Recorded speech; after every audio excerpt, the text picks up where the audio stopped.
In Sycamore Bend, the cul-de-sac looked like the picture of safety. Lawns trimmed, kids riding bikes, neighbors waving from porches. That illusion shattered when a white van stopped for Nia Cole. At 11, she was still young enough to be vulnerable, her small frame pulled toward the dark interior as neighbors froze in shock. Her father, Isaiah, seemed like just another suburban dad enjoying the quiet life. What the kidnappers didn't realize was that Isaiah Cole wasn't ordinary. He was a Navy SEAL. Years of combat had prepared him for this moment. They thought they were in control. They couldn't be more wrong.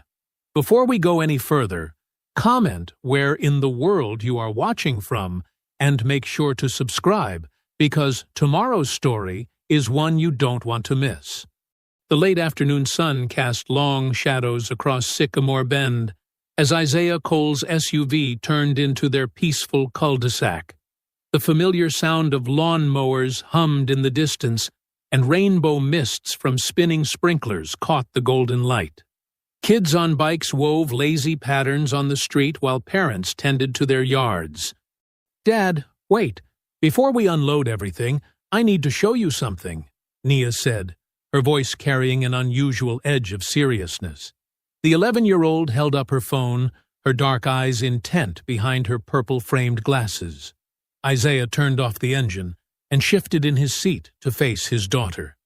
Even after a routine grocery run, his training kept him scanning their surroundings, an unconscious habit from his SEAL days that had never quite faded.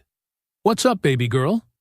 "I recorded this 2 days ago behind the clubhouse," Nia explained, holding up her phone. "I was walking home from the pool and heard shouting." The video showed Sergeant Clay Burris, a cop Isaiah recognized from neighborhood meetings, aggressively shoving a black teenager against the clubhouse wall. The boy couldn't have been more than 15, wearing basketball shorts and a Warriors jersey. Burris's face was red with anger as he grabbed the front of the kid's shirt. "What are you doing back here?" Burris's voice crackled through the phone's speaker. "This is private property, you little punk." The officer gave another hard shove, making the teenager's head snap back against the brick wall. "I'm just cutting through to get home, sir," the boy stammered, hands raised.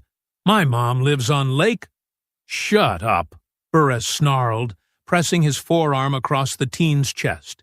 "I'm sick of you people thinking you can go wherever you want. Next time I catch you here, you're going in cuffs." Isaiah's jaw tightened as he watched. The video was short, but damning. Clear abuse of power caught in broad daylight. He noticed Nia's hands trembling slightly as she held the phone. "I was hiding behind the AC unit," she whispered. "He didn't see me filming." Isaiah gently took the phone, rewatching the clip. His military training kicked in, analyzing details, the timestamp, the angle, the clear view of Burris's badge number. "You did the right thing showing me this, Nia, but we need to be careful about sharing it until we figure out the best way to handle it." "I already posted it to," Nia started to say. "Let's get these groceries inside first," Isaiah interrupted softly, not wanting to have this conversation in the car. "Then we'll talk about what to do next." They climbed out into the warm afternoon. Isaiah popped the trunk, grabbing several bags while Nia slung her backpack over her shoulder. The weight of what they'd just watched hung between them as Isaiah sorted through the groceries. A white van with tinted windows crawled past their driveway, moving unusually slow for their quiet street. Isaiah's combat instincts tingled. Something about the vehicle's deliberate pace felt wrong. He was reaching for another bag when the van suddenly jerked to a stop. The side door slid open with a bang. 2 men in black clothes and ski masks exploded out of the vehicle with practiced coordination. Before Isaiah could shout a warning, one of them had Nia in his grip, thick arms wrapped around her chest, lifting her off her feet. "Daddy!" Nia's scream pierced the peaceful afternoon as the man dragged her toward the waiting van. Her phone clattered to the pavement. The second masked man moved to block Isaiah's path, dropping into an aggressive stance. Through the eye holes of his mask, cold blue eyes studied Isaiah with predatory focus. Isaiah let the grocery bag fall from his hands. Cans of soup and vegetables rolled across the driveway in slow motion. Time seemed to crystallize as his SEAL training took over, combat awareness expanding to take in every detail. The first kidnapper was struggling with Nia's thrashing body, trying to maneuver her into the van's dark interior. Isaiah caught a glimpse of a sheriff's star tattooed on the man's neck as his mask shifted. The second attacker was bigger, moving with the practiced stance of someone used to violence. Neighbors' faces appeared in windows. A kid on a bike froze mid-pedal. Someone shouted in the distance, but Isaiah's world had narrowed to geometric simplicity. The distance to his daughter, the angles of attack, the mechanical advantage points he could use against the kidnappers. His first move would have to disable the blocking attacker while simultaneously preventing the van from escaping with Nia. In the split second before he launched himself forward, Isaiah's mind catalogued his advantages. The van's door track, the curb height, the loose gravel on the pavement that could compromise an opponent's footing. The late afternoon sun caught the silver trim of the van's side mirror as Isaiah's muscles coiled to spring. The peaceful suburban scene was about to explode into violence. But unlike his attackers, Isaiah wouldn't be fighting with mere brutality. He would be fighting with the precise, devastating efficiency that had kept him alive through countless missions. The difference between a thug and a warrior was training. And these men, whoever they were, had just made the fatal mistake of threatening a Navy SEAL's daughter. Nia screamed again as Isaiah surged forward, his feet leaving the ground as the careful choreography of combat began to unfold. The peaceful afternoon shattered like glass as the first devastating impact loomed. Isaiah exploded into motion, launching himself at the kidnapper holding Nia. His body moved with lethal precision, each action flowing from thousands of hours of training. The van's sliding door was still open, a critical vulnerability he could exploit. He slammed his shoulder into the door, driving it hard against the raised curb. Metal screeched as the door jammed in its track, preventing it from closing. The kidnapper holding Nia stumbled, thrown off balance by the impact. "Let her go," Isaiah growled, his voice carrying the quiet menace of someone who knew exactly how much damage they could inflict. The bigger attacker swung a meaty fist at Isaiah's head. Isaiah slipped the punch, feeling the wind of it pass his ear. In the same fluid motion, he grabbed a loose seatbelt dangling from the van's interior. The nylon strap became a weapon in his hands. He snapped the belt like a whip, catching the larger man across the face.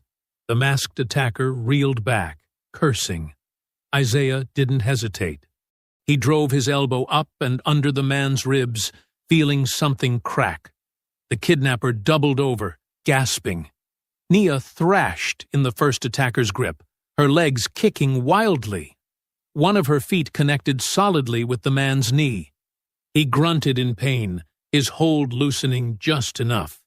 Isaiah seized the moment. He grabbed the man's mask and ripped it off, exposing a pale face twisted with rage. A black tattoo of a sheriff's star stood out starkly against the skin of his neck. Their eyes met for a fraction of a second, long enough for Isaiah to memorize every detail of the man's features. "You picked the wrong kid," Isaiah said, his words precise and cold. The fight spilled onto the manicured lawn as Isaiah pressed his advantage. Scattered groceries crunched under their feet, crushed cereal boxes, rolling cans, and spilled milk soaking into the grass. A nearby sprinkler system clicked on, sending jets of water arcing across the scene. The bigger attacker recovered and charged, trying to tackle Isaiah from behind. But Isaiah was already moving. He redirected the man's momentum, using a hip throw that sent him crashing into his partner. Both kidnappers went down hard. Nia broke free in the chaos, scrambling away. "Dad!" she screamed. "Run to the house," Isaiah ordered, keeping himself between her and the attackers. The man with the star tattoo pulled something from his waistband, the metallic glint of a knife catching the sunlight.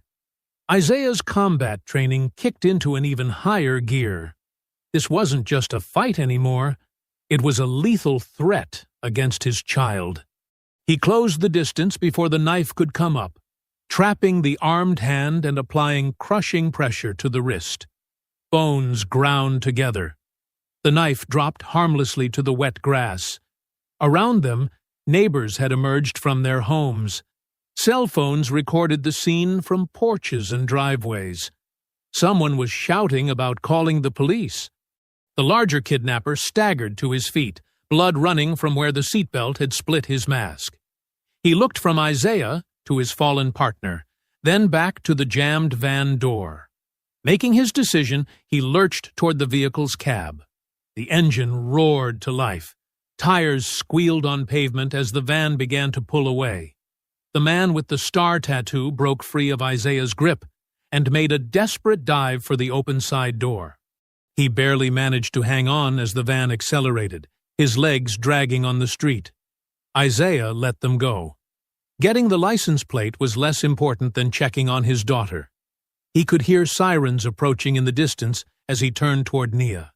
She stood trembling on their front lawn, her glasses askew, clothes rumpled from the struggle. The moment their eyes met, she ran to him.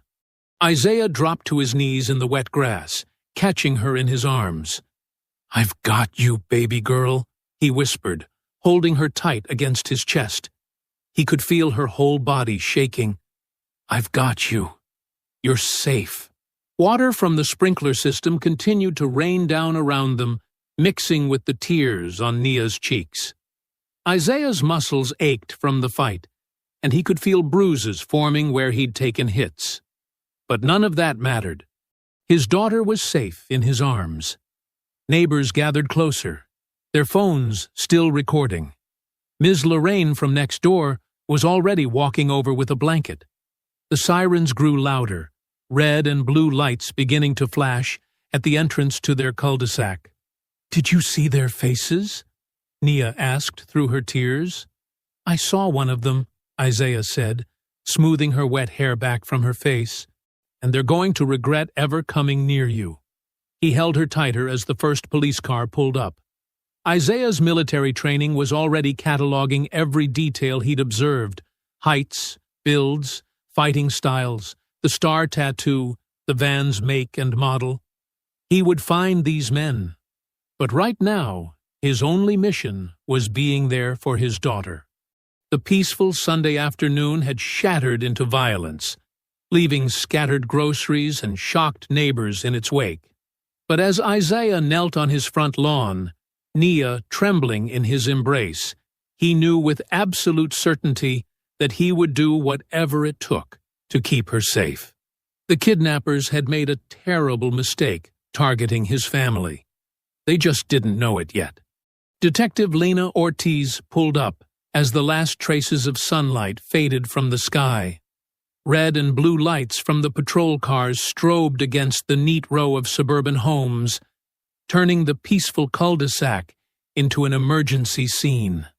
She stepped out of her unmarked car, taking in the scattered groceries still littering the Coles' front lawn, and the small crowd of neighbors gathered behind the yellow police tape. Isaiah sat on his front porch steps, with Nia curled against his side, a blanket from Ms. Lorraine wrapped around her shoulders.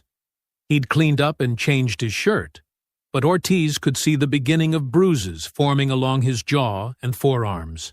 "Mr. Cole?" she approached, badge already in hand. "I'm Detective Lena Ortiz. Mind if we talk about what happened here?"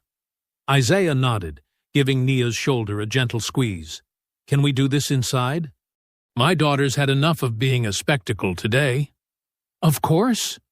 Ortiz followed them into the house, noting the military photos on the wall and the pristine organization of the living room. Combat discipline carried over into civilian life.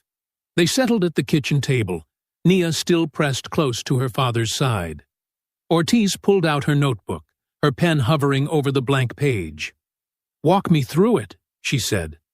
Isaiah's account was precise, tactical, exactly what she'd expect from a former SEAL. He described the van's approach, the attackers' positions, every move of the fight in clear detail. When he mentioned the sheriff's star tattoo, Ortiz's pen paused briefly on the paper. Isaiah caught the slight hesitation. "That detail means something to you," he said. It wasn't a question. Ortiz chose her next words carefully. "Several recent reports have mentioned similar tattoos. Nothing conclusive yet." She met his eyes. "You should tread carefully, Mr. Cole. Some waters run deeper than they appear."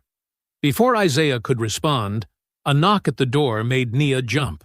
Ms. Lorraine stood on the porch, holding up her phone. "Sorry to interrupt," she said, "but I thought you should see this. My security camera caught most of it." The footage was sharp and clear. Isaiah's explosive response to the attack, the brutal efficiency of his moves, the moment he ripped off the kidnapper's mask. Ortiz watched it twice, taking notes. "Several neighbors got footage," Ms. Lorraine added. "That young couple across the street, the Kims, their doorbell camera caught the van's approach. And Mrs. Davidson next door was filming on her phone the whole time. We'll need copies of everything," Ortiz said. She turned back to Isaiah. "Any idea why they targeted your daughter specifically?" Isaiah started to shake his head, but Nia spoke up in a small voice. I think it was because of my phone." "Baby, what do you mean?" Isaiah asked. Nia pulled her phone from her pocket, fingers trembling slightly as she pulled up a video. "Remember that thing I showed you earlier? With Sergeant Burris?" The video was shaky, but clear enough. A uniformed officer shoving a black teenager against a wall behind the HOA clubhouse, aggressive and cursing. Ortiz's expression hardened as she recognized Burris. "When did you record this?" she asked Nia gently. 2 days ago. I was walking home from the pool and heard yelling." Nia pressed closer to Isaiah. The boy wasn't doing anything wrong. He was just sitting there. Ortiz watched the video again, her jaw tight. "Mr. Cole, I'm going to be straight with you. This complicates things. Because it shows one of your officers abusing his power?" Isaiah's voice was calm but carried an edge. "Because Burris has friends in high places." Ortiz met his gaze directly. "And a history of complaints disappearing. You understand what I'm saying?" Isaiah nodded slowly. "Crystal clear, Detective." They spent another hour going over details, Ortiz taking statements from neighbors who filtered in and out. Through it all, she noticed how Isaiah kept Nia close, how his eyes tracked every movement, how he positioned himself between his daughter and the windows. Finally, well after dark, Ortiz packed up her notebook. "I'll need you both to come down to the station tomorrow to sign formal statements. For tonight, lock up tight." She paused at the door. "And Mr. Cole? Watch your back. Not everyone who carries a badge deserves to." After she left, Isaiah did a thorough security check of the house while Ms. Lorraine sat with Nia. He tested every window, every lock, checked the garage door mechanism and the back gate. Only when he was satisfied did he start Nia's bedtime routine. "Extra story tonight?" he asked as she climbed into bed, her favorite stuffed penguin clutched tight. "Can you just stay until I fall asleep?" "Of course, baby girl." He sat on the edge of her bed, smoothing her hair back from her forehead. "I promise you're safe. Nobody's going to hurt you. But what if they come back? Then they'll have to get through me." He kissed her forehead. "And that's not going to happen. Remember what I always tell you?" "You've got my back," Nia whispered. "Always and forever." Isaiah stayed until her breathing evened out into sleep, her grip on the penguin finally relaxing. He was doing one final check of the house when movement caught his eye through the front window. A white van, different from the one from earlier but similar enough to set off warning bells, cruised slowly past the entrance to the cul-de-sac. Its headlights were off, making it nearly invisible in the darkness. Isaiah watched from behind the curtain, his body tensed for action. The van completed its circuit and disappeared around the corner. But the message was clear. This wasn't over. The morning sun cast long shadows across Isaiah's front lawn as he sipped his coffee, watching Nia get ready for school. The events of yesterday felt almost dreamlike, but the bruises on his arms and the tight knot in his stomach were very real. A sharp knock at the door made them both freeze. Isaiah moved to the window first, his military training kicking in. 2 uniformed officers stood on his porch, and behind them, looking maddeningly pleased with himself, was Gabe "Red" Mallory, the self-appointed head of neighborhood security. "Stay in the kitchen," Isaiah told Nia quietly. She nodded, clutching her backpack to her chest. Isaiah opened the door, keeping his body positioned to block entry. "Can I help you?" "Mr. Cole." Mallory stepped forward, his contractor's tan making his teeth look artificially white when he smiled. "We need to discuss yesterday's incident." "Nothing to discuss. 2 men tried to kidnap my daughter. End of story." One of the officers, a stocky man with a crew cut, cleared his throat. "Sir, we have witness statements indicating you assaulted 2 neighborhood watch volunteers who were responding to reports of juvenile theft." Isaiah's grip tightened on the doorframe. "That's a lie." "Is it?" Mallory pulled out a tablet, his voice dripping with fake concern. "Because we have multiple reports of a young person matching your daughter's description filming around the HOA clubhouse without authorization. When our volunteers attempted to question her about suspicious activity, they tried to drag her into a van." Isaiah cut in, his voice deadly calm. "They were attempting to detain a suspect," the second officer said, "as is their right under the Neighborhood Watch Charter." Isaiah heard Nia's small gasp from the kitchen, his jaw clenched. "Show me this charter that allows grown men to grab children off the street." "Mr. Cole," Mallory's voice hardened slightly, "we take community safety very seriously here. Now, if you'll step outside, we need to conduct a search of your vehicle." "Not without a warrant." The first officer produced a paper. "Got one right here. Signed by Judge Halbrook this morning." Isaiah recognized the name. The judge lived 3 streets over in one of the biggest houses in the subdivision. He'd seen him at HOA meetings, always sitting close to Mallory. With no choice, Isaiah stepped onto his driveway. More neighbors were gathering now, drawn by the police presence. He saw phones being raised to record. "Under the SUV," one officer called out. He reached beneath Isaiah's vehicle and emerged holding a hunting knife in an evidence bag. "Well, well, what do we have here?" Isaiah's laugh was bitter. "Really? That's what you're going with?" "Possession of an illegal weapon," the officer read out, pulling his handcuffs free. "Turn around, sir." "That knife wasn't there last night," Isaiah said clearly, making sure the recording neighbors could hear. "Detective Ortiz did a full sweep of the property." "Turn around," the officer repeated, "or we add resisting arrest." Isaiah complied, his military training warring with his instincts as the cuffs clicked shut. He heard Nia's scream before he saw her burst out of the house. "Daddy, no!" She tried to run to him, but was intercepted by 2 women in business casual wear who seemed to materialize from nowhere. "It's okay, sweetheart," one said in a practiced, soothing voice. "I'm Mrs. Peters from Child Protective Services. We're here to make sure you're safe." "I am safe," Nia struggled. "With my dad. He protected me." Now, Mallory stepped in, his voice thick with false sympathy. "Your father's demonstrated some concerning behavior.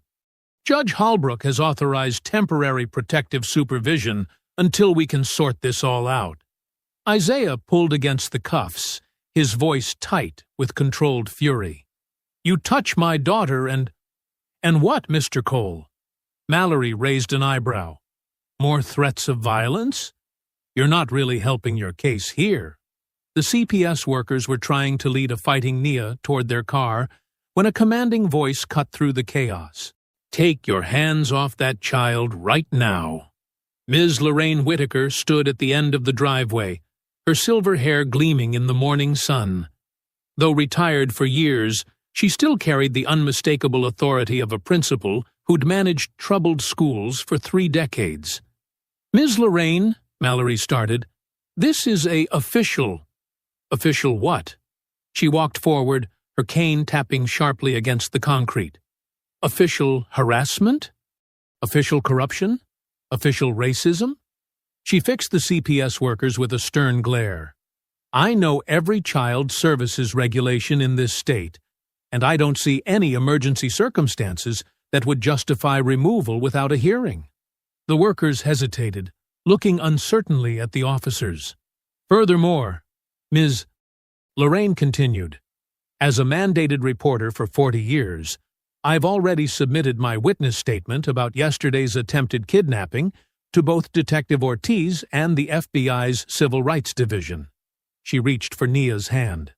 "So, unless you want to explain to a federal judge why you're separating a child from her father based on obviously planted evidence, I suggest you reconsider."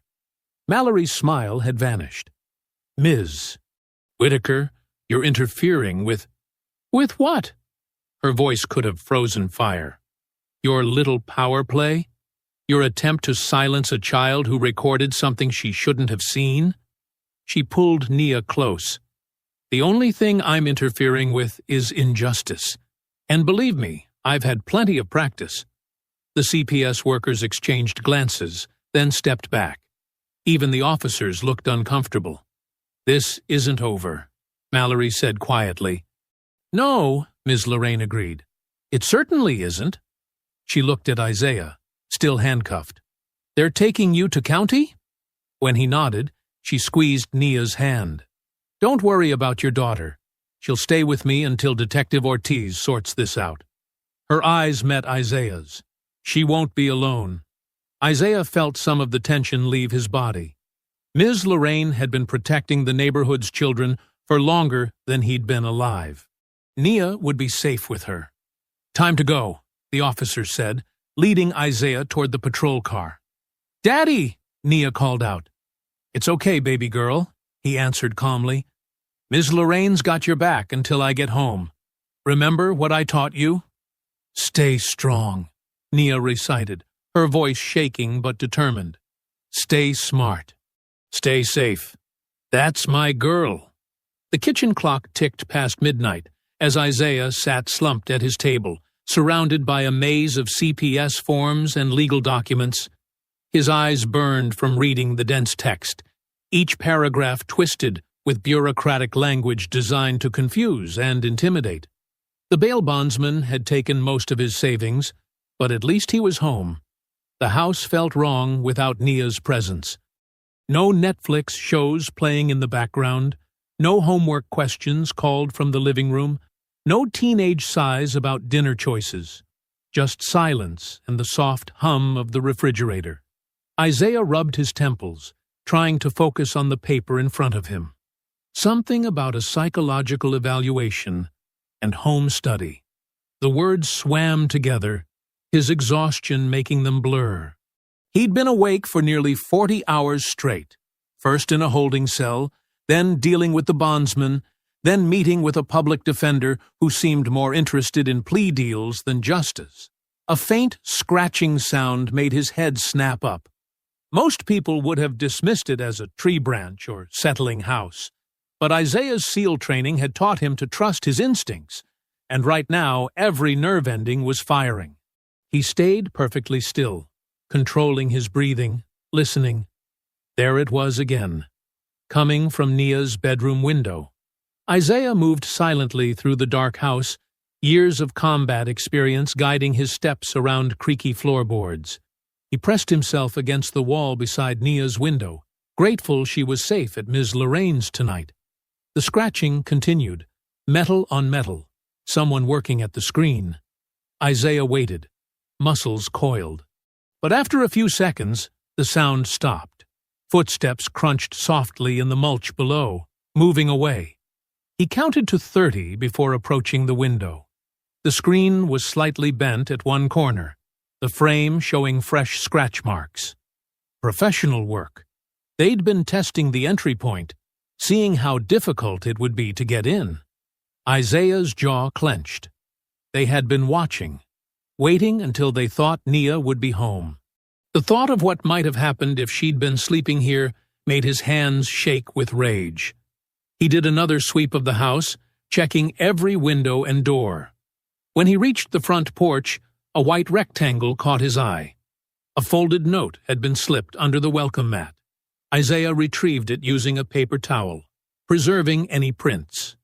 The message was typed in plain black text. "Return the phone." He sank back into his kitchen chair, the note lying on the table before him. The pieces clicked together with terrible clarity. This wasn't about random kidnapping. This wasn't even about him. This was about Nia's video. The footage of Sergeant Burris assaulting that teenager behind the clubhouse. The one piece of evidence they couldn't control or deny. The truth captured in high definition. Isaiah pulled out his own phone, opening the video Nia had sent him before everything went sideways. He watched again as Burris grabbed the young man, slammed him against the wall, spitting threats and racial slurs. The teen's hands were clearly empty, raised in surrender.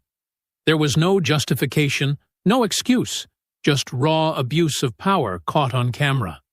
No wonder they were desperate to get the phone. It was the kind of footage that ended careers and triggered federal investigations. The kind that brought down not just individual officers, but entire corrupted systems. Isaiah's military training kicked in, mind-shifting to tactical analysis. The attempted kidnapping, the planted knife, the CPS threats. It wasn't random chaos. It was a coordinated campaign to discredit him and gain custody of Nia, to get access to her phone and destroy the evidence. He thought about Mallory's smug smile, the judge's conveniently quick warrant, the CPS workers appearing out of nowhere. How many people were involved? How deep did this network go? The scratches on the window screen took on new meaning. They weren't just testing entry points, they were sending a message. We can get to her whenever we want. Isaiah stood and walked to Nia's empty bedroom. Her stuffed animals were arranged carefully on her bed, her school books stacked neatly on her desk. The room still smelled faintly of her cherry blossom shampoo. He thought of her face when the CPS workers grabbed her, the terror in her eyes that mirrored yesterday's attempted kidnapping. His daughter, his brave, brilliant girl who'd instinctively recognized injustice and tried to expose it, who was now a target because she dared to show the truth. He'd trained her to be strong, to stand up for what's right, but he'd never wanted her to face consequences like this. She was just 11. Her biggest worries should be homework and TikTok dances, not corrupt cops and shadowy threats. Isaiah closed her bedroom door gently, his hand lingering on the doorknob. They would be back. Maybe not tonight, maybe not tomorrow, but they would keep coming until they got what they wanted. They thought they could use his daughter as leverage, force him to back down. They clearly didn't know who they were dealing with. In combat, Isaiah had learned to channel fear into focus, anger into strategy. Right now, that cold clarity was settling over him like armor. They wanted to play games with paper trails and legal tricks?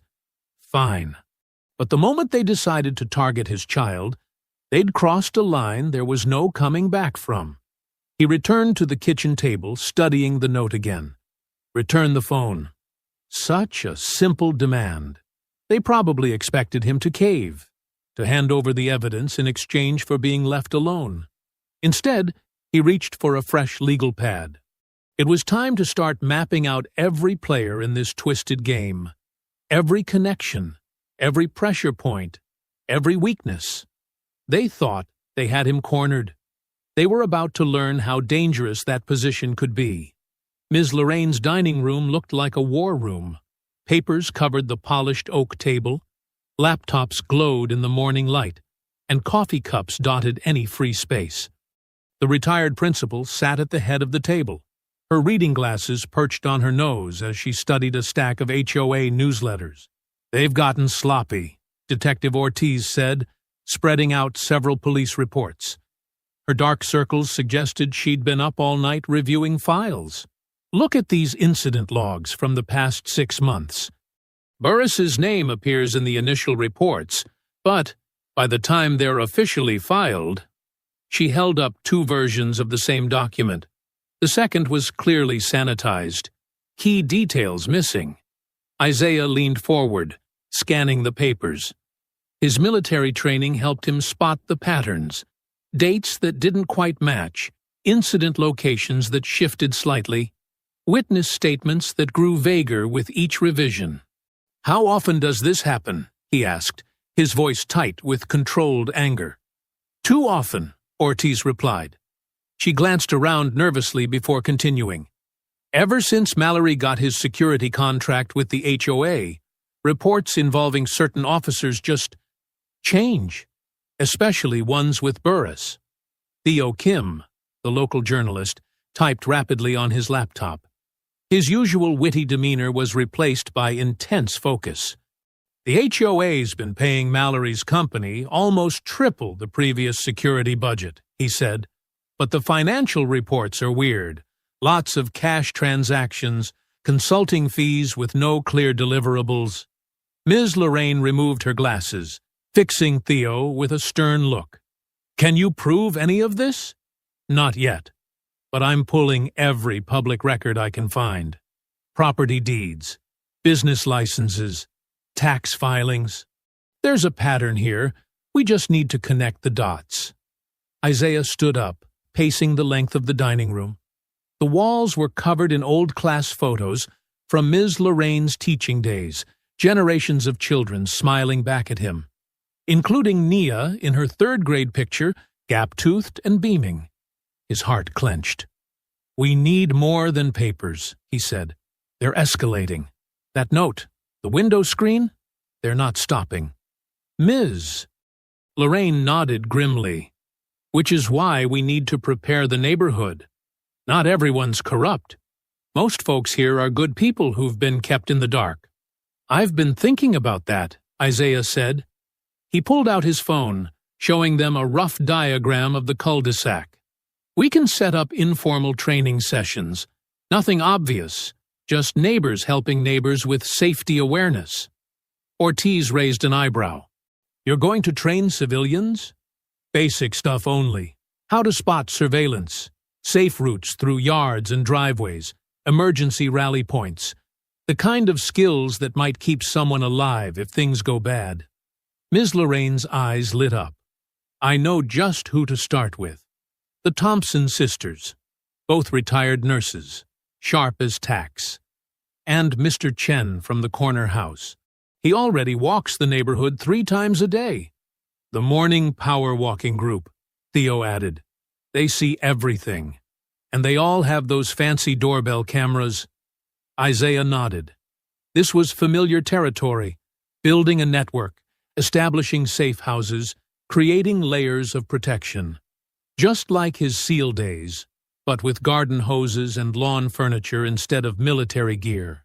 That afternoon, Isaiah held his first safety awareness session in the Thompsons' driveway. The sisters, both in their 70s, proved to be excellent students. They picked up his hand signals quickly and already knew every squeaky gate and loose fence board in the neighborhood. Mr. Chen brought his grandson, who helped demonstrate escape routes through the connected backyards. Other neighbors drifted over, curious about the gathering. Isaiah kept it casual, framing everything as general safety tips. But he made sure they understood the underlying message. Watch out for each other, report anything suspicious, stay connected. Back at Ms. Lorraine's, Theo had set up a makeshift command center. His laptop was linked to a network of doorbell cameras, creating a surprisingly effective surveillance system. "Check this out," he said, pulling up a feed. I've got algorithms scanning for that van's plate number." They watched as various vehicles moved through the neighborhood. Soccer moms in SUVs, teenagers on bikes, delivery trucks making their rounds. Normal suburban traffic. Then Theo's laptop pinged. A white van, similar to the kidnapping vehicle, crawling past the entrance to their cul-de-sac. The image was grainy, but clear enough to catch part of the license plate. "Got you," Theo muttered, fingers flying over the keyboard. "This is the third time this van's been spotted this week. Different plate each time, but same make and model." "They're testing our defenses," Isaiah said. "Seeing what we notice, how we react." Ortiz studied the image. "I'll run these plates, but they're probably stolen or fake.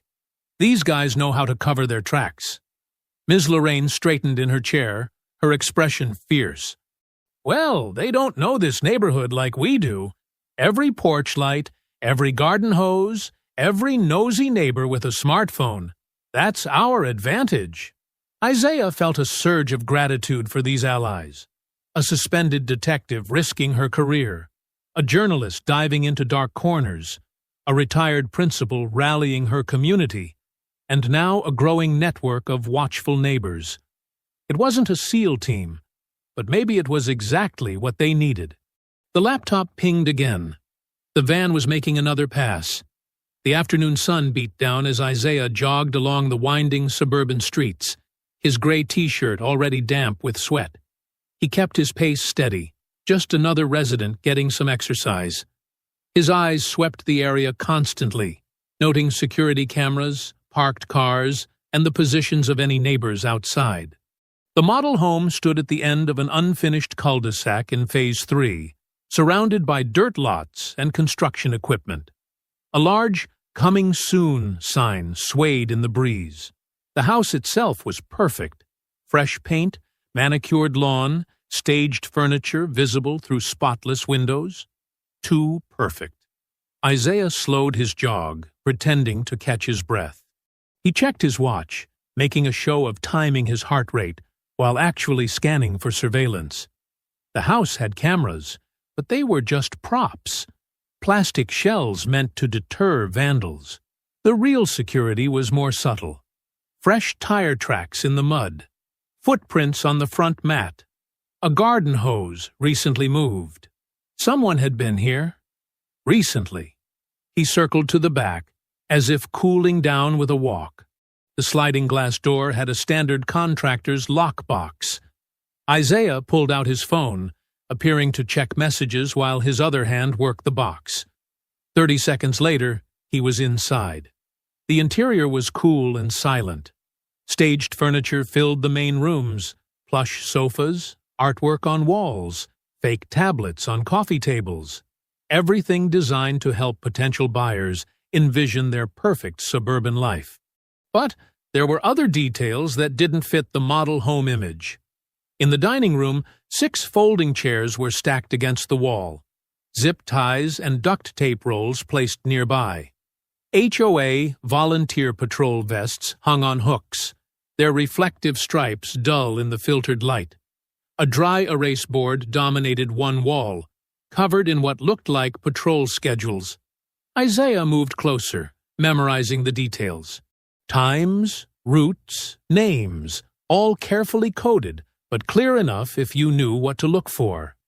Maintenance checks at the clubhouse. Equipment inspections of the pool area.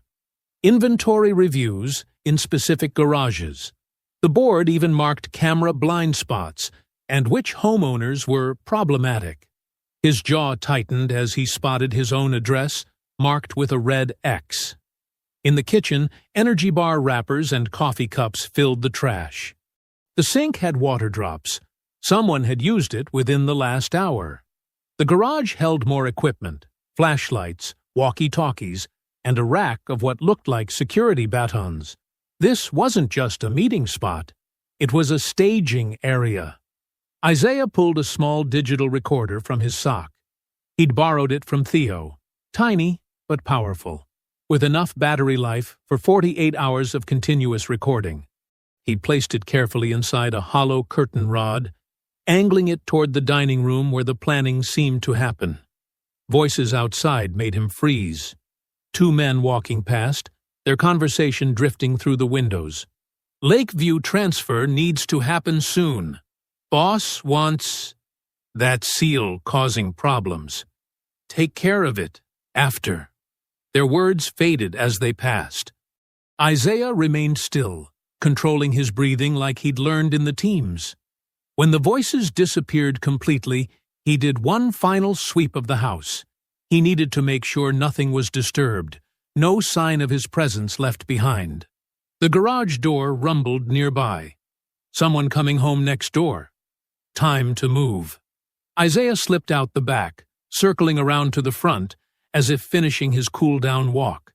He started jogging again, his shirt now genuinely soaked with sweat. The late afternoon sun cast long shadows across the lawns. A patrol car crept along the street, moving slower than normal neighborhood speed. Isaiah recognized the driver, one of Baress's regulars. He kept his pace steady, gave a friendly wave like any law-abiding resident would. The patrol car's window rolled down. "Hot day for a run," the officer called out. "Best time to burn calories," Isaiah replied, with an easy smile that didn't reach his eyes. He made a show of checking his fitness watch. "Trying to get my heart rate up." The officer stared at him a moment longer, then rolled up his window and drove on. Isaiah maintained his jogging form until the car turned the corner. His mind was already racing through the implications of what he'd found. The model home was proof. This wasn't just a few corrupt cops or overzealous HOA members. This was an organized operation using the neighborhood's own security systems against its residents.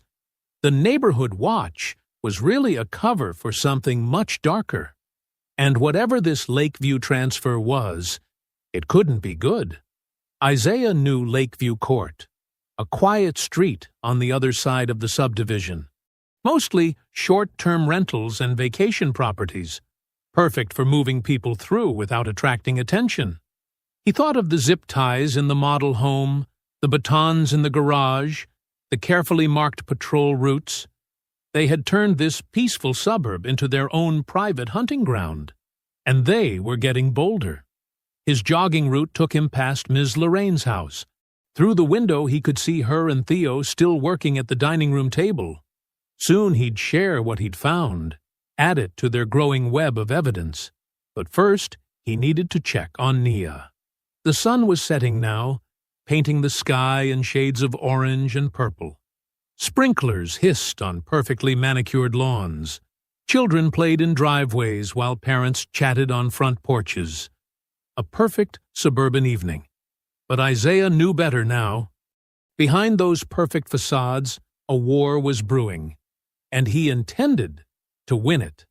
The setting sun painted long shadows across Lakeview Court as Isaiah and Detective Ortiz sat in her unmarked car, watching the short-term rental at number 347.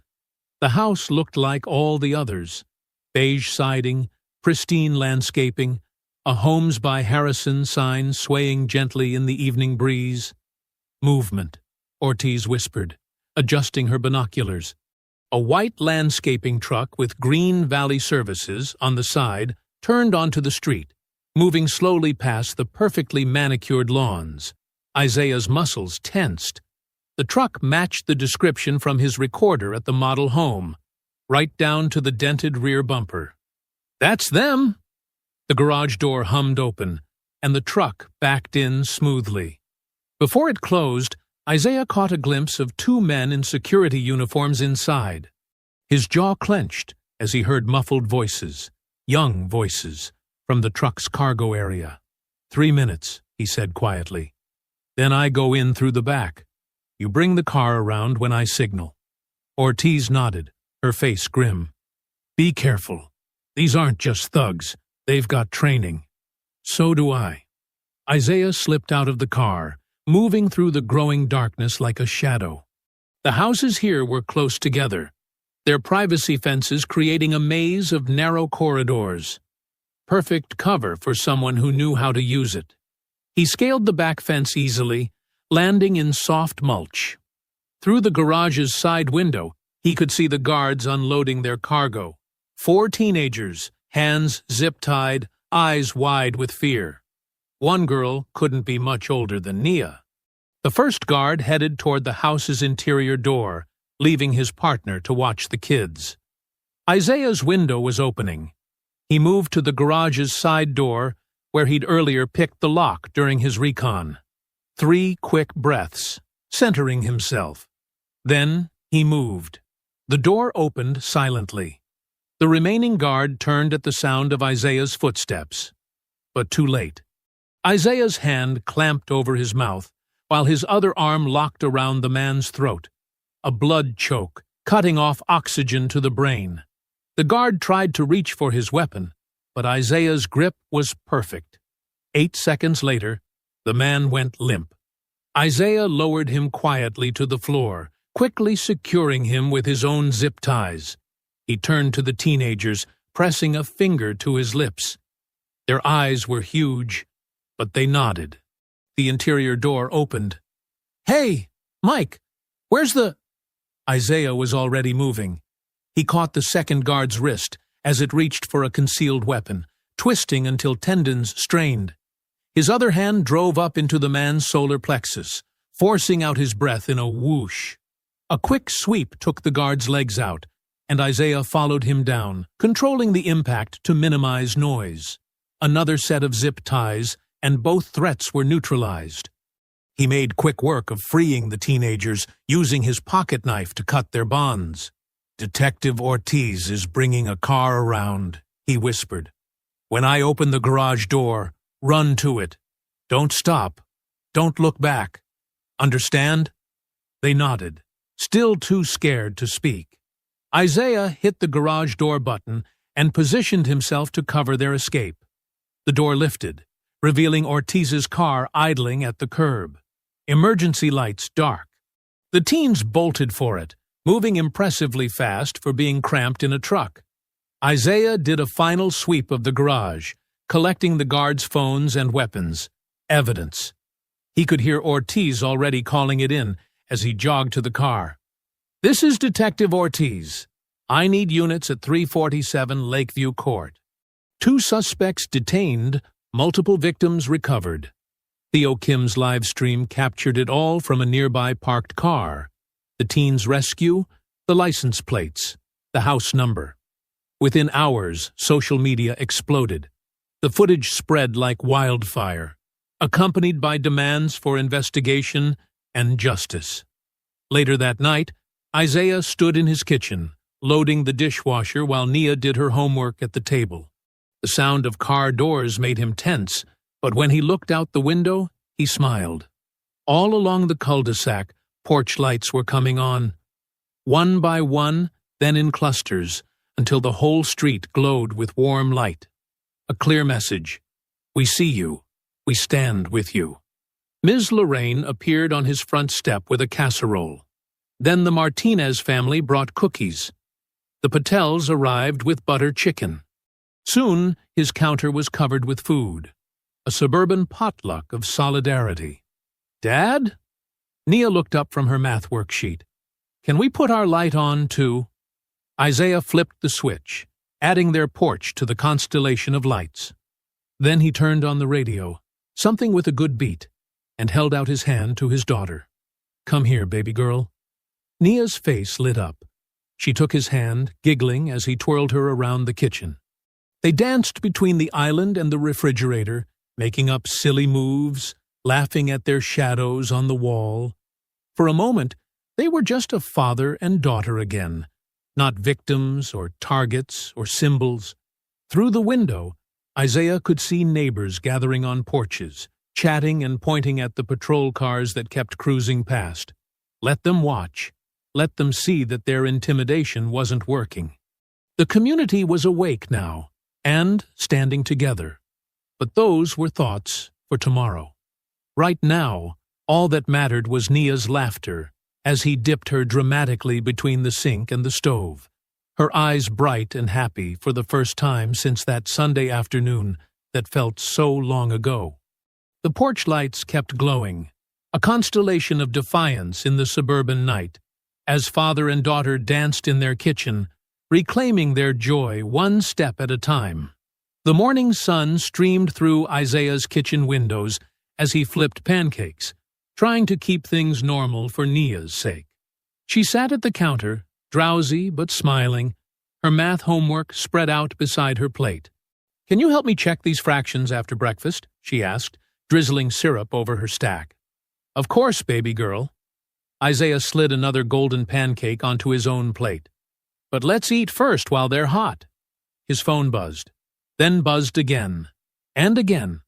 Frowning, he picked it up. Text messages flooded in, from Ms. Lorraine, from neighbors, from Theo, all with the same urgent tone. "Check your email." The HOA newsletter had arrived early today, with a bold headline, "Dangerous vigilante threatens neighborhood safety." Isaiah's stomach clenched as he scrolled through the article. There was his service photo, his SEAL team credentials, information that should have been classified.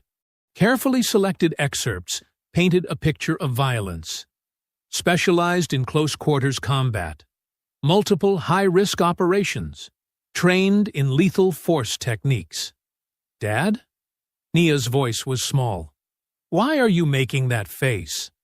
Before he could answer, someone knocked at the front door. Detective Ortiz stood there, her expression grim. She held up an official-looking envelope. "I wanted you to hear this from me first." Inside his living room, she laid out the documents. Judge Halbrook, who lived just 3 streets over in one of the biggest houses in the subdivision, had signed an emergency restraining order. Isaiah was banned from approaching within 500 feet of the HOA clubhouse, the model homes, or any HOA board member's residence. "This effectively boxes you into just your house and immediate neighborhood," Ortiz explained, her frustration evident. "They're claiming it's for community safety after your unauthorized raid last night." "Unauthorized?" Isaiah's voice was quiet but sharp. "We rescued kidnapped children." "I know, but they're spinning it. Mallory's saying they were runaways being temporarily housed for their own protection. The guards are claiming you assaulted them without cause." More knocking. This time it was a CPS worker, a different one from before, with another stack of papers. A hearing had been scheduled for the following week to evaluate Nia's placement. Given the recent pattern of volatile behavior, the worker read from her notes, and the subject's documented history of combat-related incidents, we need to assess the stability of the home environment. Isaiah's hands wanted to shake, but he kept them steady. Combat-related incidents? Your military file indicates multiple high-intensity operations with potential for psychological trauma. Combined with these recent vigilante activities, you mean rescuing my daughter from kidnappers? Stopping a trafficking operation? Those allegations haven't been proven, Mr. Cole. What we have documented is you assaulting neighborhood watch volunteers and breaking into a private residence. Through the kitchen doorway, he could see Nia pretending to focus on her homework. But her shoulders were tense. She was hearing every word. His phone buzzed again. The HOA had sent another email blast, this one with excerpts from his file. Mission reports, psychiatric evaluations after tough operations, all carefully selected and taken out of context to paint him as unstable. Dangerous. "Where did they get these records?" he asked Ortiz quietly. She shook her head. "We're looking into it. The leak had to come from someone with high-level access." The CPS worker cleared her throat. "Mr. Cole, we'll need you to sign here acknowledging receipt of the hearing notice." Isaiah signed, his signature precise and controlled despite his anger. The worker left, and Ortiz lingered for a moment. "They're trying to isolate you," she said softly. "Make you look dangerous, so nobody questions what happens next." "I know." He walked her to the door. "Thank you for coming in person." After she left, Isaiah stood in his living room, reading through the restraining order again. The boundaries were precisely drawn to cut him off from investigating further. No clubhouse, no model homes, no approaching board members for questions. Nia appeared in the doorway, her face worried. "Dad? Are they going to take me away?" "No, baby." He went to her, kneeling to meet her eyes. "I won't let that happen." "But the judge said—" "The judge doesn't know what we know. Remember what I taught you about bullies?" A small smile. "They want you to feel alone. But you're not alone if you stand together." "That's right." He hugged her tight, breathing in the familiar scent of her strawberry shampoo. "Now go finish your breakfast. Those pancakes won't eat themselves." Back in the kitchen, Isaiah watched Nia pick at her food, trying to act normal. His phone kept buzzing with messages from concerned neighbors, but also a few ugly ones. "Keep your violence away from our kids." "Go back where you came from. This isn't a war zone." He took the restraining order from the counter, folded it precisely, and slipped it into his pocket. They wanted him contained, controlled, discredited. They were trying to paint him as the threat, while their own crimes went uninvestigated. His jaw set as he stared out at the quiet street, where just last night porch lights had glowed in solidarity. "They want me boxed in." The HOA newsletter lay open on his counter, his service photo staring back at him. But they'd made a mistake in their careful selection of his file. They'd reminded everyone of exactly who he was, a man trained to overcome exactly these kinds of tactical challenges. A man who'd spent his career thinking his way around obstacles and through enemy defenses. Let them try to box him in. They'd forgotten the most important part of his training. A SEAL was most dangerous when cornered. The evening air hung thick with humidity as Isaiah crouched behind a row of crepe myrtles near the clubhouse pool. Security lights cast long shadows across the deck, and the steady hum of pool pumps masked his movements. He'd studied the layout for days. The equipment gate hidden behind the shower building, the maintenance tunnel that ran beneath the clubhouse proper. The restraining order made this risky, but he needed proof of what they were doing down here. The lock on the equipment gate yielded easily to his picks. Isaiah slipped inside, letting his eyes adjust to the darkness. Pool chemicals and damp concrete filled his nostrils. Racks of cleaning supplies lined the walls, and coiled pool hoses hung like sleeping snakes. The maintenance tunnel entrance gaped ahead, a square concrete throat leading under the clubhouse. Isaiah moved silently, years of training taking over. Every shadow could hide a guard, every corner a camera. Voices echoed from deeper in the tunnel. Isaiah pressed against the wall, controlling his breathing. Two men approached, their footsteps bouncing off the concrete. "Another pickup tomorrow. Boss wants the basement cleared by then." "What about the SEAL problem?" "Being handled. Judge's order keeps him away, and if he shows up—" Isaiah waited until they passed his position, then struck. His hand clamped over the rear man's mouth, while his other arm locked around the throat. The guard went down silently. The second man spun, drawing a collapsible baton. It whistled through the air where Isaiah's head had been. He snatched a pool skimmer pole from the wall, using it to parry the next strike. The aluminum shaft rang with each block. His attacker pressed forward, forcing Isaiah back toward the chlorinator housing. The confined space-limited movement, making the baton deadlier. Isaiah felt the edge of the chemical tank behind him. The guard grinned, thinking he had Isaiah cornered. "Got nowhere to go, hero." Isaiah dropped suddenly, sweeping the skimmer pole at knee level. As the man stumbled, Isaiah surged up, driving his knee into the guard's ribs and slamming him back against the chlorinator. The impact knocked the wind from his lungs. Before he could recover, Isaiah spotted movement from the corner of his eye. A third guard charged from a side passage, swinging a heavy flashlight. Isaiah ducked, grabbing one of the lane ropes coiled on a nearby hook.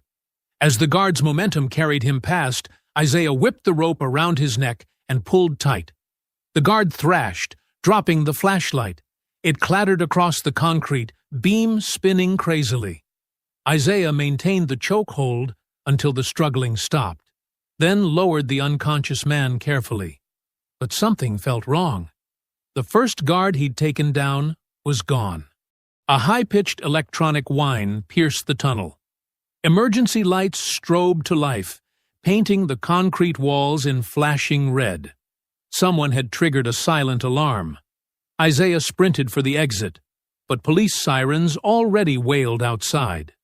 He changed direction, heading deeper into the tunnel network. Maybe he could find another way out through the clubhouse itself. Heavy boots thundered above. They were sealing off the building. Isaiah tried a maintenance door, but it was locked. The tunnel ahead ended in a grated storm drain, too small to squeeze through. "Freeze! Hands where we can see them!" Flashlight beams stabbed through the darkness. Officers in tactical gear blocked both ends of the tunnel, weapons drawn. Isaiah raised his hands slowly, mind racing. No clean way out of this one. "On your knees, now!" He complied, keeping his movements deliberate. They rushed him, roughly forcing him face down. Cold handcuffs bit into his wrists. "Isaiah Cole, you're under arrest for criminal trespassing, assault, and violation of a restraining order." They hauled him to his feet. His ribs ached where he'd taken a hit during the fight. Blood trickled from a split lip. Through the glass doors of the clubhouse lobby, he glimpsed Mallory watching with barely concealed satisfaction. Behind him stood Sergeant Burris, arms crossed and smirking. The officers marched Isaiah to a waiting patrol car.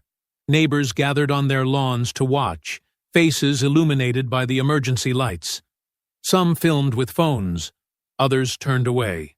At the station, they put him in a holding cell. His requests for a phone call were ignored. Hours crept by under harsh fluorescent lights. Finally, his phone buzzed in the property bag on the desk outside his cell. The booking officer glanced at it, then at Isaiah. "Text from someone named Lorraine," he said, reading the screen. The color drained from his face. "You need to see this." He held up the phone. Isaiah's heart stopped as he read Ms. Lorraine's message. They took Nia from school pickup. Woman claimed to be CPS. White crossover, magnetic sign. Lost them at Sound Wall. "I'm so sorry." Isaiah's hands gripped the cell bars until his knuckles went white. While they'd kept him trapped here, they'd gone after his daughter. Again. The booking officer studied Isaiah's face. Something in his expression must have registered because he stepped back, one hand moving to his weapon. But Isaiah remained perfectly still, his military training asserting itself. Panic wouldn't help Nia. He needed to think tactically, find a way out.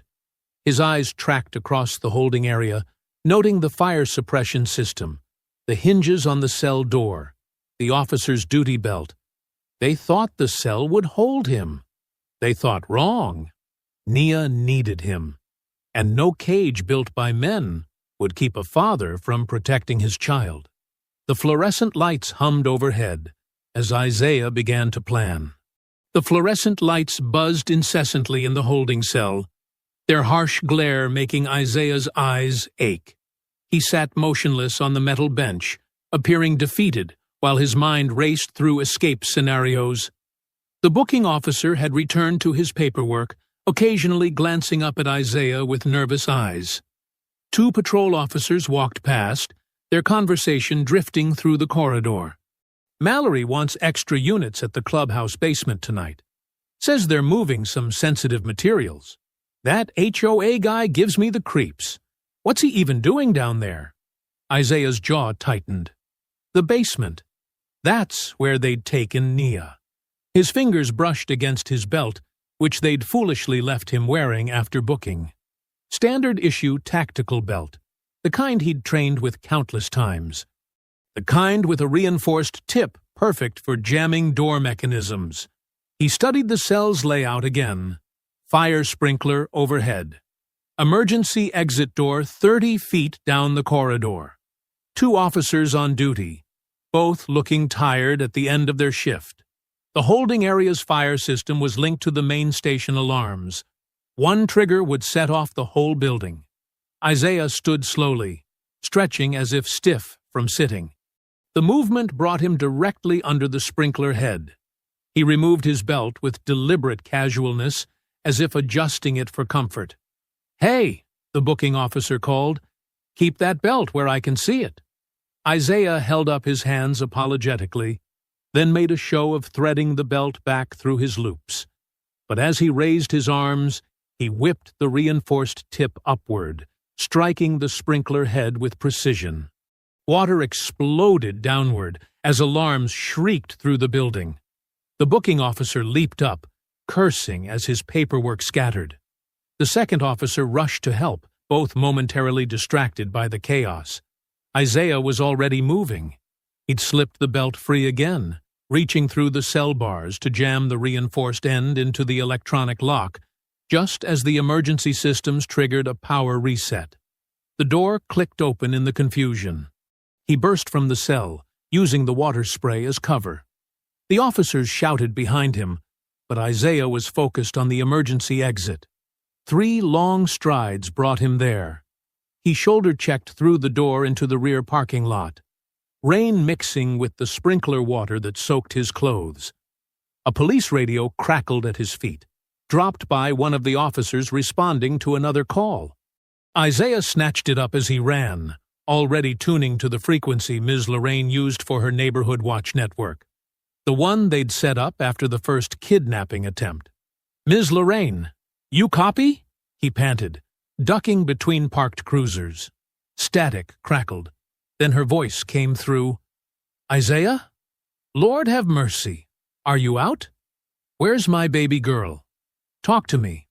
White crossover took her right from the pickup lane. Magnetic sign said Child Services, but the font was wrong. I followed them until they hit that sound wall cut through by the clubhouse. Then nothing. Isaiah vaulted a low fence, ignoring the protest from his bruised ribs. "You sure about the clubhouse?"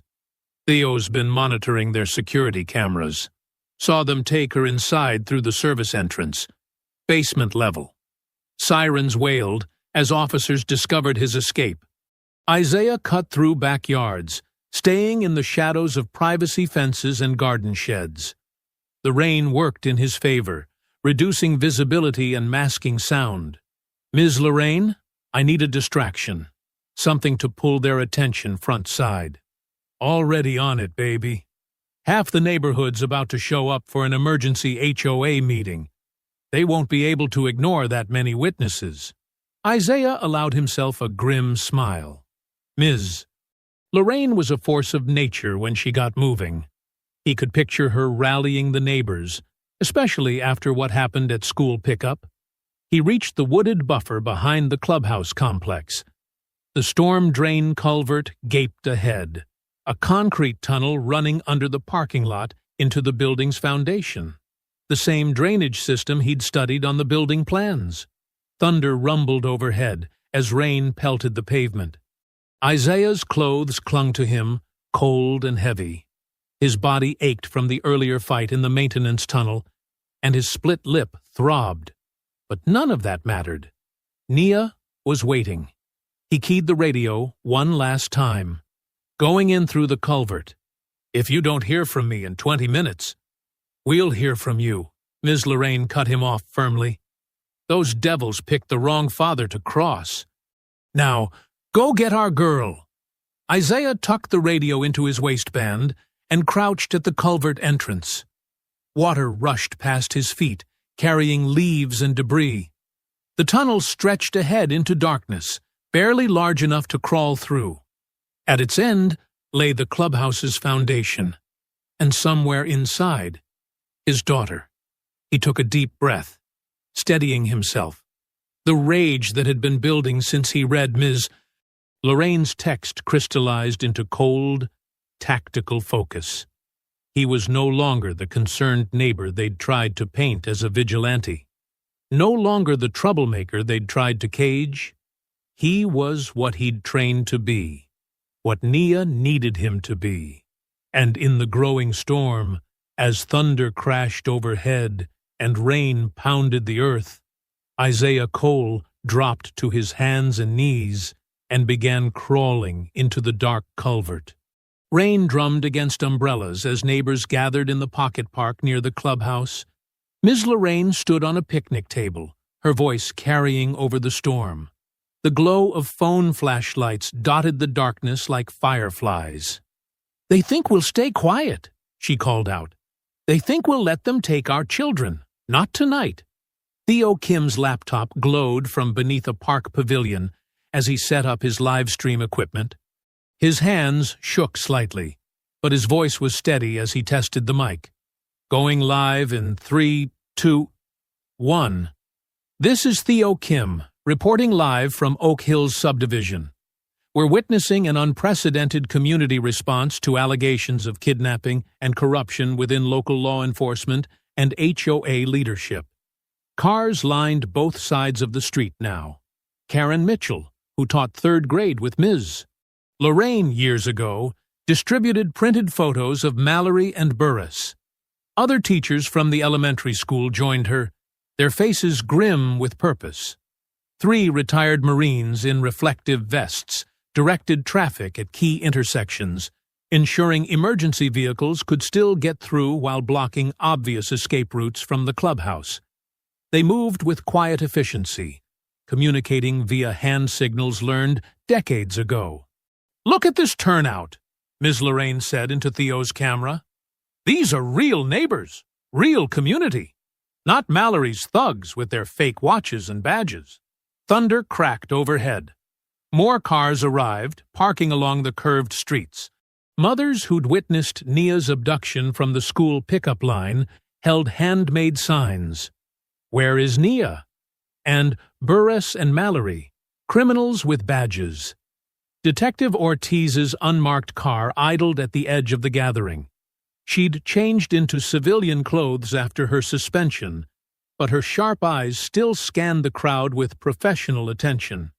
When Ms. Lorraine approached her window, she passed over a folded paper. "Complete roster," Ortiz said quietly. "Every off-duty officer Mallory's got in there tonight. Plus, building access codes. They changed them after Isaiah's last attempt." Ms. Lorraine tucked the paper into her raincoat. "They'll crucify you for this." "They were going to anyway." Ortiz's smile was bitter. Might as well make it count. The crowd had swelled to over 100 now, despite the worsening weather. Theo's live stream counter ticked up as local news stations picked up his feed. Comments flooded in. "Where are the real police? This is happening in our neighborhood. Stand strong." Mr. Patterson, who'd served as a combat medic, set up a first aid station under another pavilion. "Just in case," he said grimly, laying out supplies. His wife coordinated with other neighbors to form a communication chain. Any suspicious movement would be reported instantly through their network of porch cameras and phone trees. Ms. Lorraine's phone buzzed. A text from Isaiah. "In position. Keep them focused front." She squared her shoulders and walked to where Theo was filming. "Time to name names," she announced. "Every person involved in this corruption. Every badge number. Every address. Let's see how they like being watched." As she began speaking, her clear voice carried across the park. She listed dates, incidents, connections, years of observed patterns now laid bare. The live stream comments exploded as viewers recognized names, made connections. Officer Michael Reed, badge 22274, who parks his patrol car behind the clubhouse every Tuesday night. Judge William Halbrook, who signed every warrant Burris requested while taking HOA kickbacks for his summer house. Dennis Cooper, who drives the white van with magnetic business signs, changed weekly. Each name landed like a stone in still water, ripples spreading through the crowd. People nodded in recognition, filled in details, added their own observations to the growing record. Theo's camera captured it all. The view count is over 10,000. he whispered to Ms. Lorraine during a pause. "Local stations are picking it up. They can't ignore this anymore." More thunder rolled across the sky. The rain fell harder, but no one moved to leave. If anything, the crowd grew more determined. Parents who'd lost children to suspicious CPS calls found their voices. Teenagers who'd been harassed by Mallory's patrols stepped forward to speak. "Keep it peaceful," Ms. Lorraine reminded them between testimonies. "But keep it loud. Keep it visible. They need to know we see them." Detective Ortiz slipped through the crowd, passing more information to key people. Neighbors she'd vetted who could be trusted to share it responsibly. Building layouts, patrol patterns, security blind spots. In the storm drain culvert beneath their feet, Isaiah felt the vibrations of the gathering above. The chain he'd taken from the pool pump was cold around his fist. Water trickled past him in the darkness as he counted breaths. Waiting.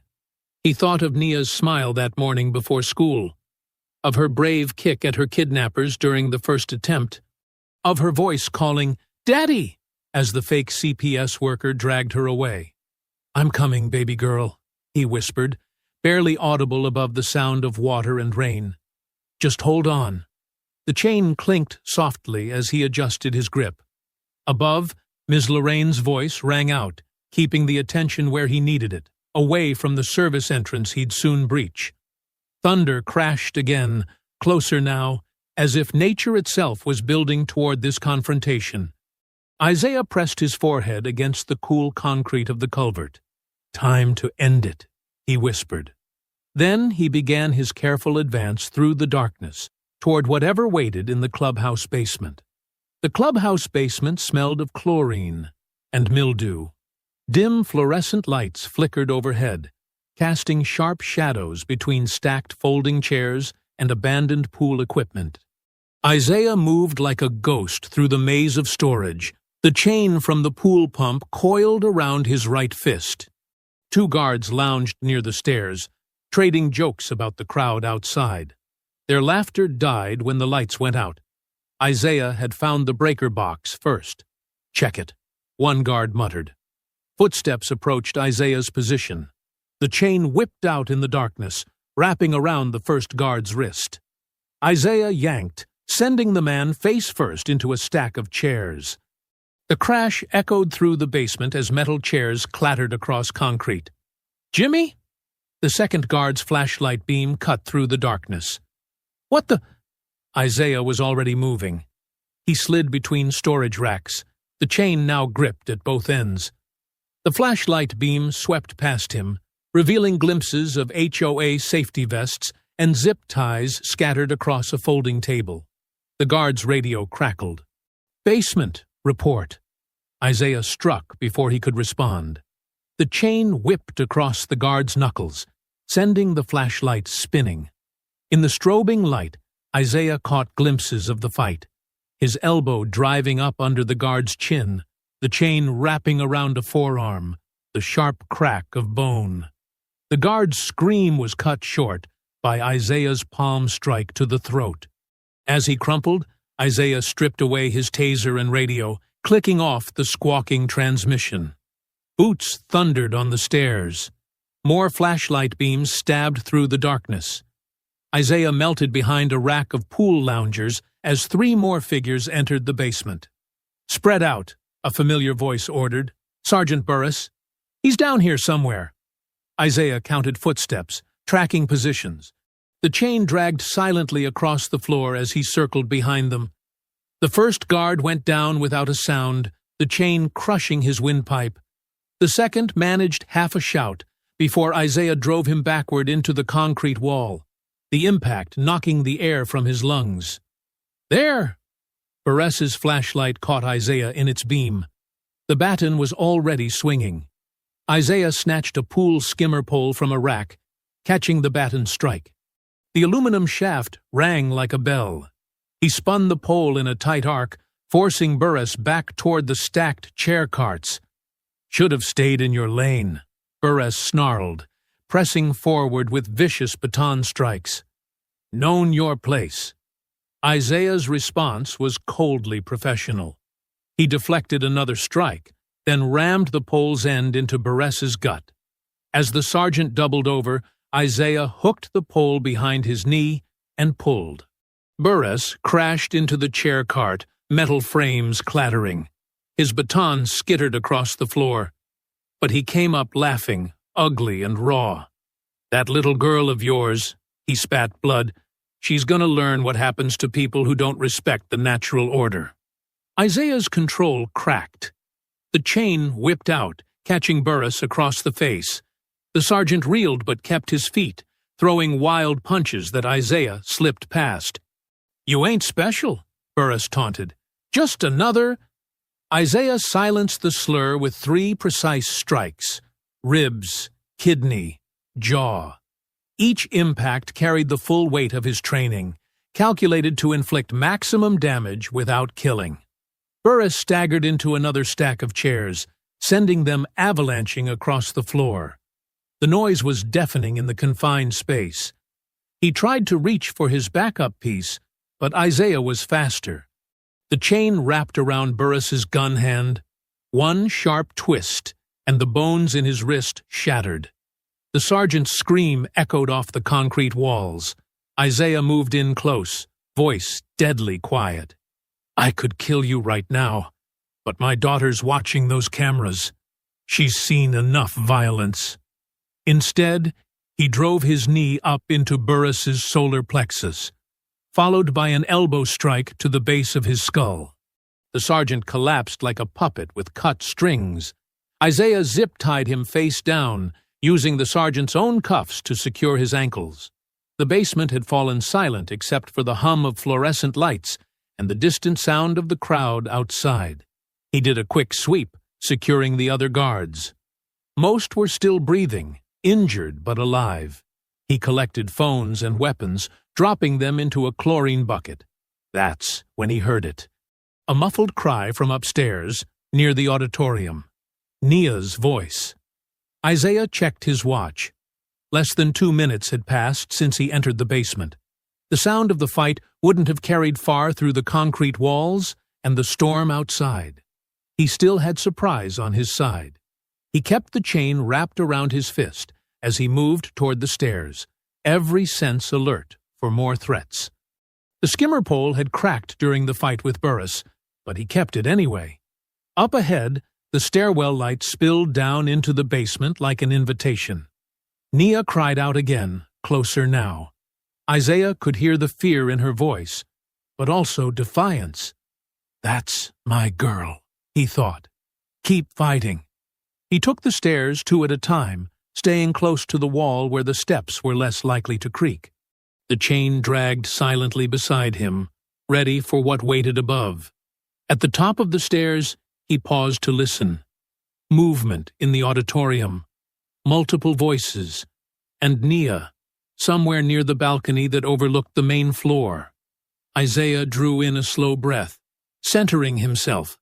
The basement fight had been necessarily brutal, but controlled. What came next would require even more precision, because now his daughter could see him. And some lessons couldn't be untaught. He eased the door open, scanning for threats. The auditorium lights were dim, but he could make out shapes moving near the AV booth. One of them had Nia. The auditorium's dim lighting cast long shadows across the AV balcony.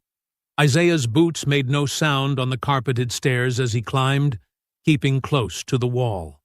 His shoulder throbbed where Burress's baton had connected, but he pushed the pain aside.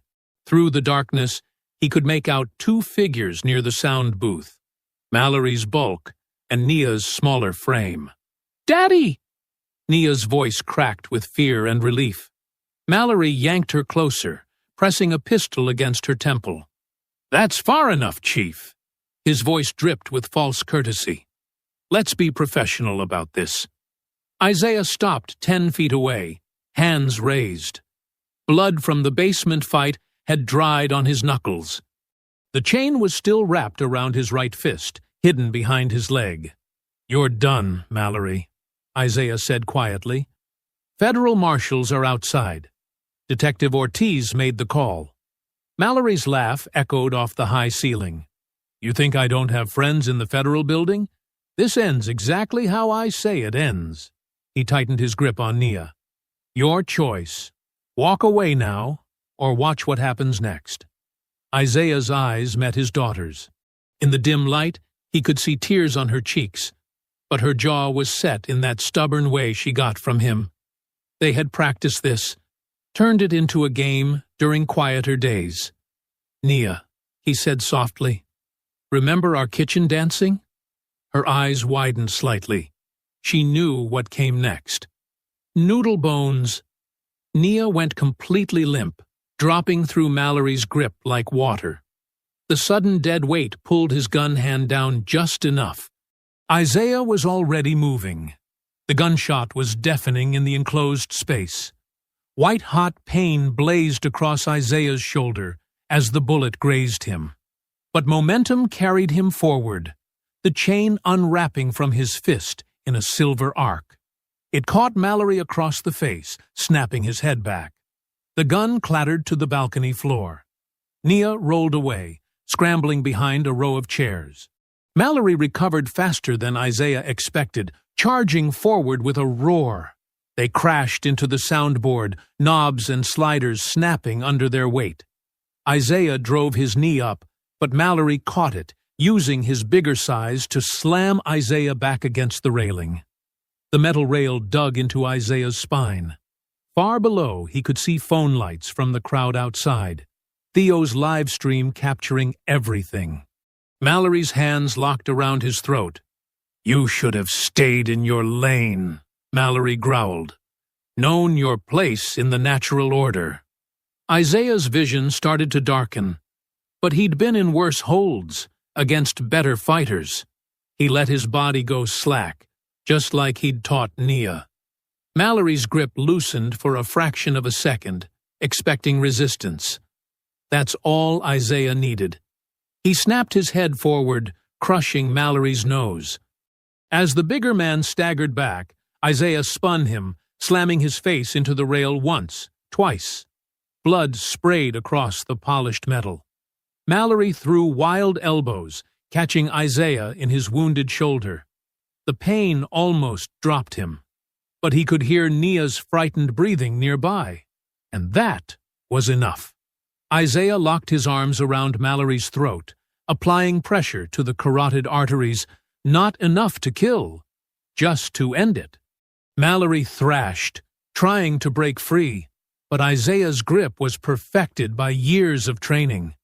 Within seconds, the bigger man's struggles weakened. It's over, Isaiah said quietly.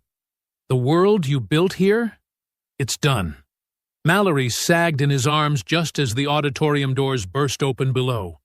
Flashlight beams cut through the darkness. Federal marshals! Everyone down! Isaiah eased Mallory to the floor, securing him with zip ties. Only then did he turn to Nia, who launched herself into his arms. I knew you'd come, she whispered against his chest. Always, he promised, holding her tight.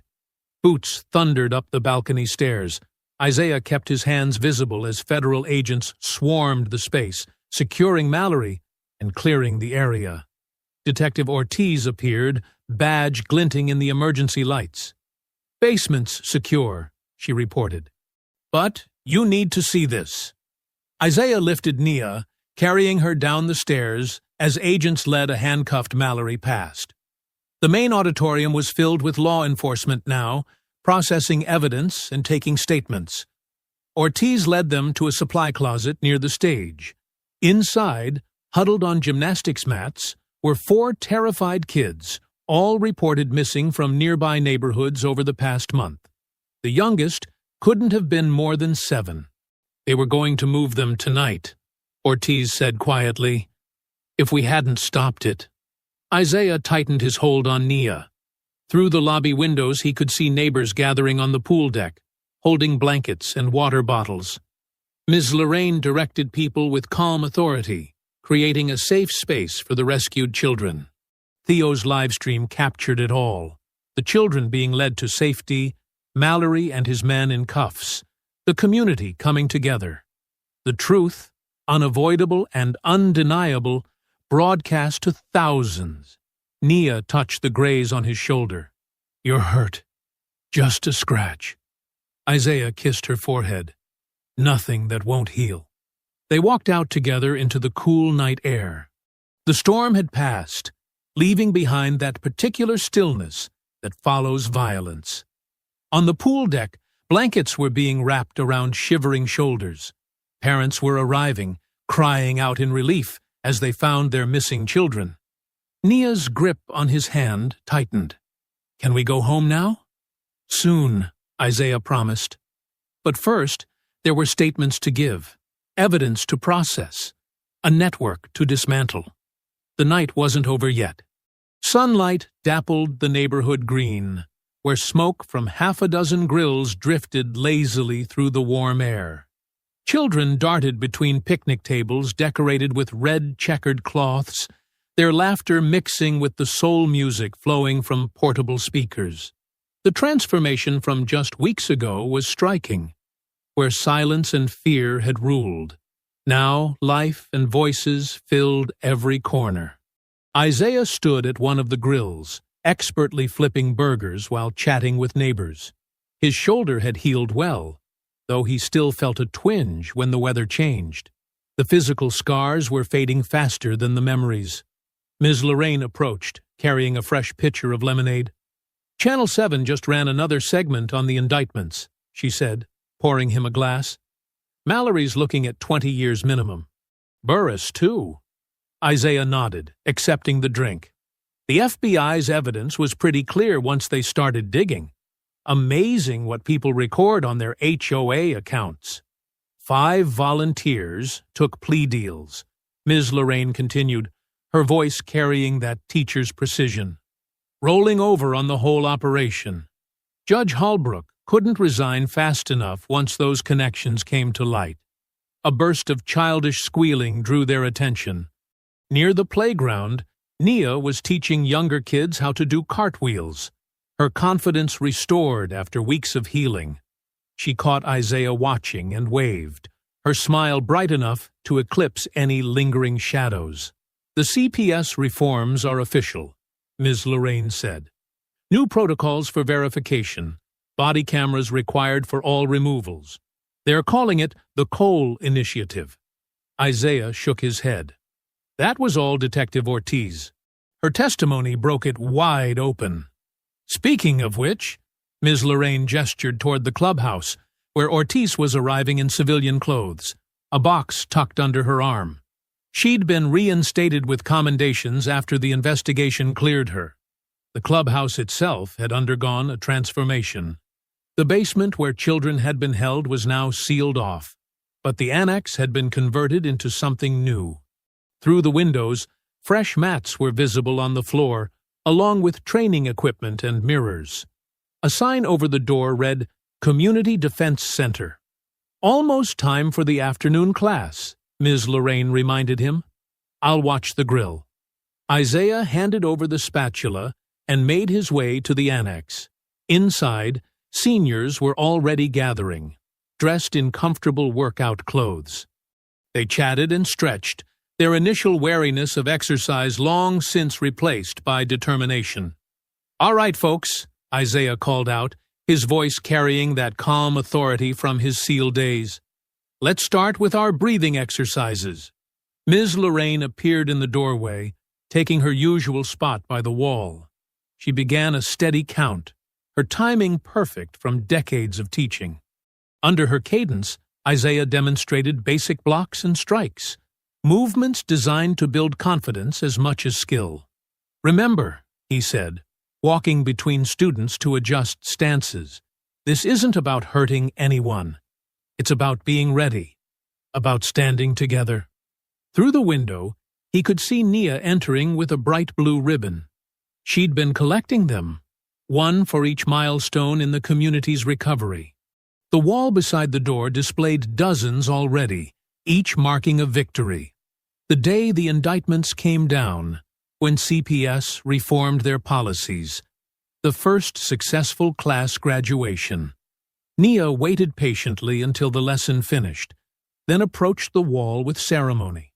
This ribbon commemorated Judge Holbrook's resignation and the subsequent federal investigation into the court's handling of removal orders.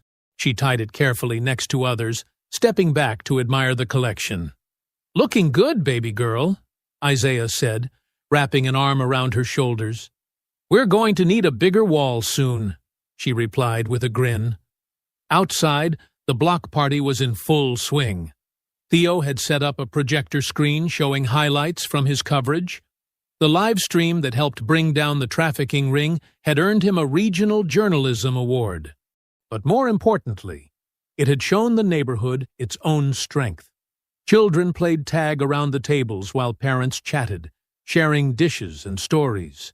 The fear that had kept everyone isolated behind locked doors had been replaced by something stronger: community. Isaiah watched as Ms. Lorraine organized a line dancing lesson, her voice carrying across the green as she called out steps. Detective Ortiz joined them, opening the box she'd brought. Inside were official certificates for the first graduating class of the Defense Center.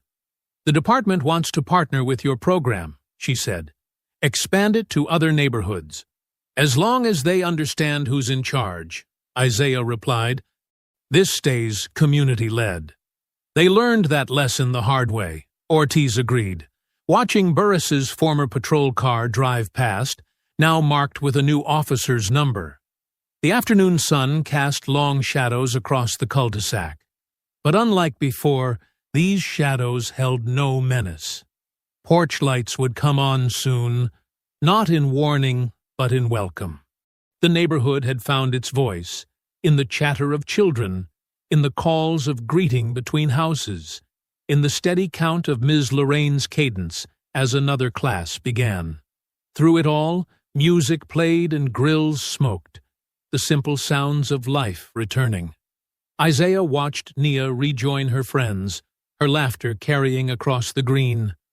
The quiet that had once meant fear had been replaced by purpose, by the steady rhythm of a community that had learned to stand together. The cul-de-sac hummed with activity, each voice adding to the chorus of renewal.